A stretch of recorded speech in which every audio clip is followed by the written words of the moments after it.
Hi, everybody. It's Addie again, and I'm back to you with another book review. And this week I read The Butler by Will Haygood. And there's a foreword by Lee Daniels. So this book is actually a movie. So I don't know if you knew, but there's a movie out of this book. And it's a really short one. It was about 70, let me check again. About 78 pages, and then there's like a couple sections after. But that's probably the shortest book that I've read so far, but it was a great book. At first it was kind of hard to get into it, but then as soon as I started to take into context what they were talking about, and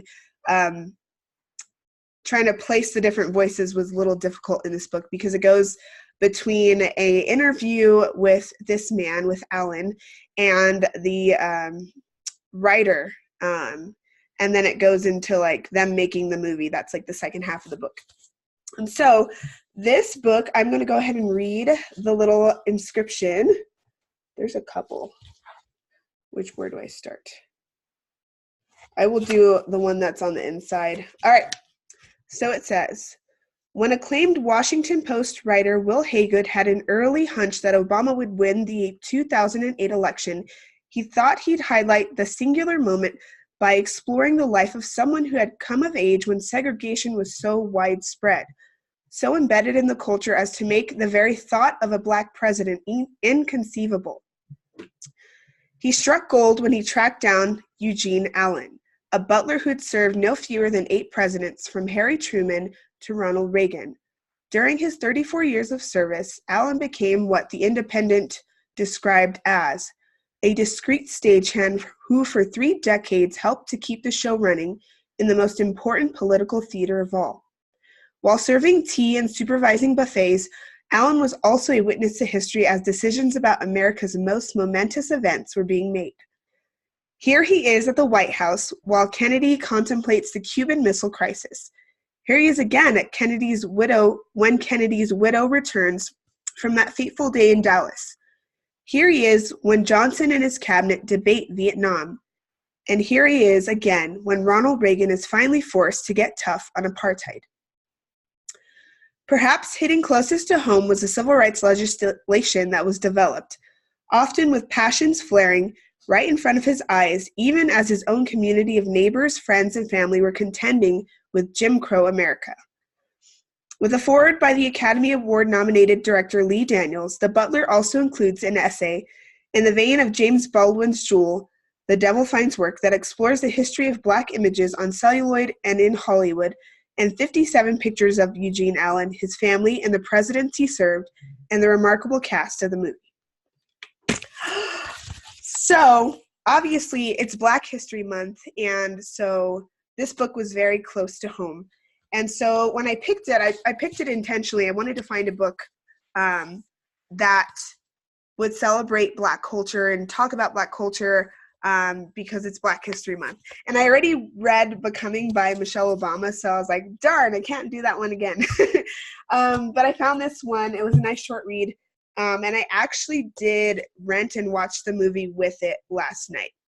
And so this book, just hearing how this man for 34 years served in the White House, and it was about 8 presidencies, I think, that he served through all of the different protests going on, all of the different events surrounding civil rights, and all of that. He was there, serving, doing what he did best. And it really showed the end of the book. In the end of the book, it kind of talks about his journey to going to watch President Obama give his inaugural address. And in the movie, they don't get to that part, but in the movie, they end. Oh, I shouldn't say the ending because that's gonna mess it up. But the ending of the movie is a little bit different. Obviously, movies, from books to movies, and from real life to movies, things are translated differently. What I would say about this book is I give it a solid 8. It was a great read, just historically. It was a little bit tricky with them switching back and forth between Eugene Allen and then the writer. So that was kind of confusing at first. Took me a little bit to get into it, but once I did, it was just beautiful just seeing how all of my culture's history was just pieced together. And so I loved it.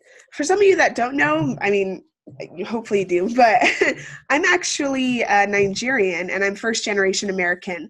And so my parents came from Africa and then they had me here. And so whenever I do read about Black culture and all of that, it really strikes close to home.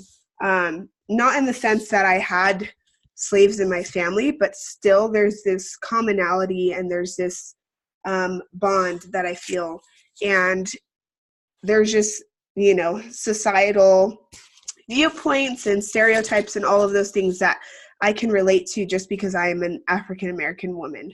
And so I would say, please go read this book. It was good. It's a short read, so if you're looking for something that's not too long, this is a good one. And I would say after you read the book, watch the movie. I cried probably like 7 times during the whole movie. It was just so emotional, the way they did the movie was beautiful. And just seeing his transition from the beginning, because the actual guy, Eugene Allen, he was born and raised on a plantation. So he started out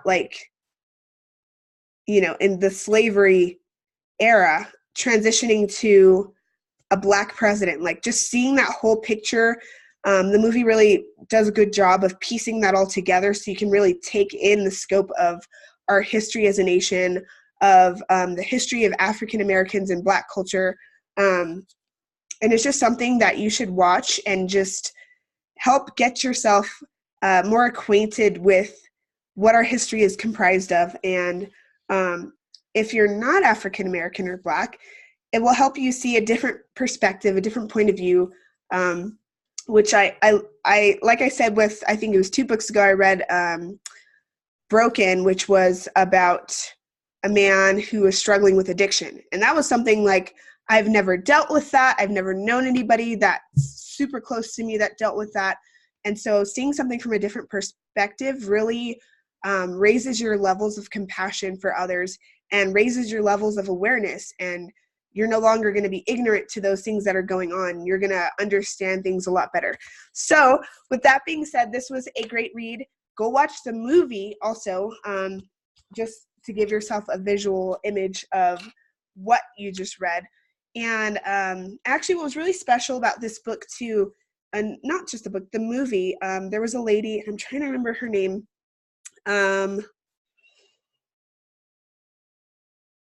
starts with a Z. I'll have to look it up. But she was one of the producers of the movie, and she actually got cancer and passed away before even seeing the movie finished. And just to see that all the rest of the producers that were in this movie, a part of it, made sure that her dream came to life was just so beautiful. There's just so many different elements apart with this book and the movie, and the real life story of the man is just amazing. And so I loved it. I think I'm going to start reading more historical books. They really fascinate me and really helps me see things in a different view and really helps tie things together for me. So that was that book for this week. Next week, let me pull off my shelf. Whoop. I'm going to be reading, and I've kind of been saving this just because, look at the cover. It's so beautiful. Choose Wonder Over Worry. And I feel like this is going to be an awesome book, and I can't wait to tell you guys about it when I read it next week.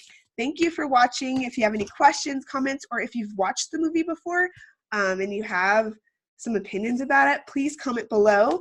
And as always, thank you guys for watching. Bye.